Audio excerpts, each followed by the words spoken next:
7 сурови истини за училището. Никой не иска да ги чуе, но рано или късно всеки ги осъзнава. 1. Училището ви пречи да следвате мечтите си, защото ви принуждава да бъдете добри в множество неподходящи предмети. 2. То няма нищо общо с правенето на много пари. То ви превръща в роби на парите и толкова. 3. В училище ви дават урок и след това ви правят тест. Реалният свят ви прави тест и след това ви дава урок. 4. Училищните оценки са просто резултат от паметта ви, а не от интелигентността ви. 5. Те не искат нация от мислители, те искат нация от работници.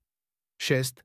Училището ви учи да следвате правилата, а не да ги нарушавате, но само тези, които нарушават правилата, успяват. 7. Училището ви учи да бъдете добри потребители, а не добри производители, но в днешния свят е по-важно от всякога да можете да създавате стойност. Ако не следвате истинския хъсъл, вероятно никога няма да ни видите отново. Но ако го правите, тогава поздравления, растете всеки ден.